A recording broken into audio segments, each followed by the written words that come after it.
بے اجازت جن کے گھر میں جبرائیل آتے نہیں، قدر والے جانتے ہیں قدر شان اہل بیت، ان کی پاکی کا خدا پاک کرتا ہے بیان، آیت تطہیر سے ظاہر ہے شان اہل بیت۔ جب شیر باہر آتا ہے تو وہ موسیٰ رضا کاظمی کے قدموں کو نہیں چومتا بلکہ قدموں کے زمین کو چومنا شروع کر دیتا ہے۔ بسم اللہ الرحمن الرحیم۔ باغ جنت کے بحری مداخانی اہل بیت، تم کو مزدانار کا اے گستاخان اہل بیت، بے اجازت جن کے گھر میں جبرائیل آتے نہیں، قدر والے جانتے ہیں قدر شان اہل بیت، ان کی پاکی کا خدا پاک کرتا ہے بیان، آیت تطہیر سے ظاہر ہے شان اہل بیت۔ اللہ تعالیٰ کی لڑائی کتاب جو قرآن مجید بھی ہے، فرقان حمید بھی ہے، اللہ اس میں ارشاد فرماتا ہے انما یرید اللہ لیذھب عنکم الرجس اہل البیت ویطہرکم تطہیرا۔ اللہ تو یہی چاہتا ہے اے نبی صلی اللہ علیہ وآلہ وسلم کے گھر والوں کہ وہ تم سے ہر قسم کی ناپاکی دور کر دے اور وہ تمہیں خوب پاک صاف کر دے۔ جب یہ آیت تطہیر نازل ہوئی نا تو میرے حضور علیہ السلام ام المومنین حضرت ام سلمہ رضی اللہ تعالی عنہا کے گھر میں تشریف فرما تھے، تو کیا ہوا، سیدہ بھی آ گئی، سیدہ فاطمہ تو زہرا تشریف لائیں تو ہاتھ میں ہنڈیا ہے، ہنڈیا میں کیا ہے، حلوہ ہے جو میرے حضور کو بہت پسند ہے، میٹھا حلوہ حضور کو بہت پسند۔ جب سیدہ حلوہ لے کر آئی نا، حضور کے سامنے حلوہ رکھا گیا، حضور کے سامنے حلوہ پیش کیا تو ساتھ میں نبی فرماتے ہیں اے سیدہ، اے جنت کی کلی، اے جنت کی حور، یہ تو بتا تیرے چچا کا بیٹا علی کہاں پہ ہے؟ عرض کی حضور بابا حضور وہ تو گھر میں ہے۔ اچھا یہ تو بتاؤ حسن کہاں ہے؟ فرمایا بابا حضور وہ بھی گھر میں ہے۔ اچھا یہ تو بتاؤ حسین کہاں پہ ہیں؟ عرض کی بابا حضور وہ بھی گھر میں ہیں۔ میں نبی فرماتے ہیں سیدہ ایسا کر جلدی سے گھر جا، علی حسن حسین کو لے کر آ۔ اب حکم نبی کا تھا، حکم میرے نبی کا تھا، تو سیدہ جلدی سے لپکی گھر گئی، حسن کو لے کر آئی، حسین کو لے کر آئی، علی کو لے کر آئی۔ جب حسن علی آ گئے، حسین آ گئے تو میرے نبی نے اپنے اوپر کمبل اوڑھ لیا۔ اب اس کمبل کے اندر 5 نفوس تھے اور ان 5 نفوس نے کیا کیا، حلوہ کھانا شروع کر دیا، حلوہ تناول کرنا شروع کر دیا۔ جب حلوہ کھا رہے تھے تو اللہ نے بھی ارشاد فرمایا انما یرید اللہ لیذھب عنکم الرجس اہل البیت ویطہرکم تطہیرا۔ انہی کی نسل کو قیامت تک کے لیے پاک کر دیا گیا ہے، ویطہرکم تطہیرا۔ دیکھیں کائنات میں کوئی بھی بشر پیدا ہو، چاہے وہ ادنا ہو، اعلیٰ ہو، اسفل ہو، غلام ہو، بادشاہ ہو، فقیر ہو، غنی ہو، کیسا بھی انسان ہو، خطیب ہو، امام ہو، وہ پیدا ہونے کے بعد پاک ہوتا ہے، مگر یہ نفوس جو قدسیاں ہیں، یہ جو اہل بیت اطہار ہیں، یہ جو سادات کبار ہیں، یہ پیدا بعد میں ہوتے ہیں، پاک پہلے ہوتے ہیں۔ ان کی پاکی کا خدا پاک کرتا ہے بیان، آیت تطہیر سے ظاہر ہے شان اہل بیت۔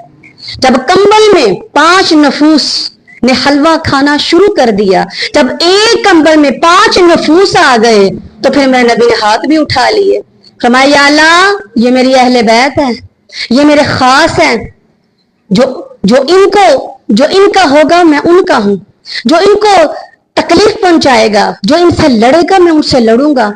یا اللہ جو ان کو اپنا دوست رکھے تو ان کو دوست رکھنا، جو ان کو اپنا دشمن، جو ان سے دشمنی کرے اللہ تو ان سے دشمنی کرنا، جو ان کو تکلیف پہنچائے تو ان کو تکلیف پہنچانا، جو ان کو ایذا پہنچائے یا اللہ تو ان کو ایذا پہنچانا۔ جب میں نبی ہاتھ اٹھا کے یہ دعا مانگ رہے تھے نا تو جبرائیل علیہ السلام بھی پرواز کرتے ہوئے تشریف لے آئے، عرض کی یا رسول اللہ یا حبیب اللہ جیسا آپ نے کہا ویسا ہی ہوگا۔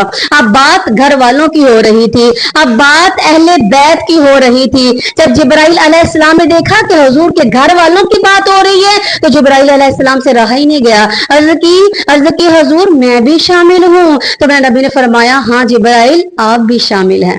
حضور کے نا ایک غلام ہے، حضور کے غلام ہیں، وہ کہتے ہیں حضور علیہ السلام روزانہ تشریف لے جاتے، کہاں؟ سیدہ کے دروازے پر۔ حضور علیہ السلام ہر روز سیدہ کے دروازے پر جاتے، اے سیدہ، اے فاطمہ تو زہرا تیری عصمت پہ ہم قربان جائیں، تیری شان پہ ہم قربان جائیں۔ کہتے ہیں نا دنیا کے تمام بڑے رازوں میں سے سب سے بڑے راز کا نام زہرا ہے۔ کتاب وحدت کا نام زہرا ہے، صراط مستقیم کا نام زہرا ہے، تنویر امامت کا نام زہرا ہے، قرآن کی اصل کا نام زہرا ہے، حسنین کی ماں کا نام زہرا ہے، محمد مصطفیٰ کے ہاتھوں کی مقدر کی لکیر زہرا ہے، وقت حیدر قرار کا نام زہرا ہے، علی کے گھر کی رونق کا نام زہرا ہے۔ علی اور بھی ہے کردار میں حیدر کے سوا، کیونکہ حسن کا کردار بھی علی ہے، حسین کا کردار بھی علی ہے، آل رسول کے ہر فرد کا کردار علی ہے۔ علی اور بھی ہیں کردار میں حیدر کے سوا، علی اور بھی ہیں کردار میں حیدر کے سوا، فاطمہ کوئی نہیں، فاطمہ کوئی نہیں بنت پیغمبر کے سوا، رکھ دیا کاتب تقدیر نے لکھ کر یہ قلم، رکھ دیا کاتب تقدیر نے لکھ کر یہ قلم، مرضی زہرا ضروری ہے مقدر کے سوا۔ یہ زہرا، ان کے دروازے پر غلام، حضور کے غلام فرماتے حضور روزانہ جاتے سیدہ کے دروازے پر، کیا کرتے؟ سیدہ کے دروازے پر دستک دیتے اور فرماتے السلام علیکم یا اہل البیت ورحمۃ اللہ وبرکاتہ یرحمکم اللہ، اے اہل بیت تم پر سلامتی ہو اور تم پر اللہ کی رحمت ہو۔ پھر فرمایا انما یرید اللہ لیذھب عنکم الرجس اہل البیت ویطہرکم تطہیرا۔ حضور کے غلام سے پوچھا گیا، اے حضور کے غلام جب حضور سیدہ کے دروازے پر جاتے دستک دیتے گھر میں ہوتا کون تھا؟ گھر میں کون کون ہوتا تھا؟ تو حضور کے غلام فرماتے ہیں اس وقت گھر میں زہرا ہوتے، علی ہوتے، حسن ہوتے، حسین ہوتے۔ بے آدم یہی تو 5 مقصود کائنات، خیر النساء حسن حسین مصطفیٰ علی، ان کی پاکی کا خدائے پاک کرتا ہے بیان، آیت تطہیر سے ظاہر ہے شان اہل بیت۔ ایک عورت نام اس کا زینب، دعویٰ کیا کر دیا کہ میں فاطمہ کی اولاد سے ہوں۔ اب اس دور کے خلیفہ نے اس عورت کو بلایا، نسبت پوچھی تو اس نے نسبت حضرت فاطمہ علی رضی اللہ تعالیٰ عنہ کی طرف قائم کر دی۔ اب اس دور کا خلیفہ بڑا پریشان ہوا، اب کریں تو کیا کریں؟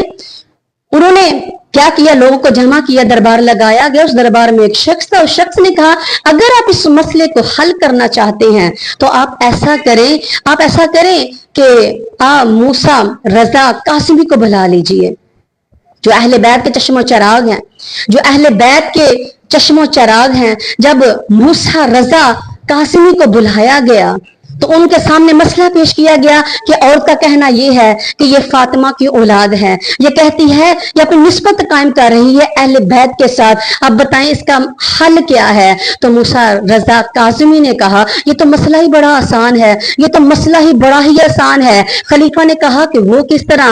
انہوں نے کہا کہ اللہ تعالیٰ نے کیا کیا ہے، فاطمہ کی اولاد کا گوشت جو ہے وہ درندوں پر حرام قرار دے دیا ہے، اس عورت کو شیر کے پنجرے میں ڈال دیجئے، اگر شیر نے سونگا تو وہ ادب کرے گا، اگر اس کی نسبت اہل بیت سے ہوئی تو شیر سونگ کر ادب کرے گا، اگر یہ جھوٹی ہوگی تو پھر شیر سے چیر پھاڑ دے گا۔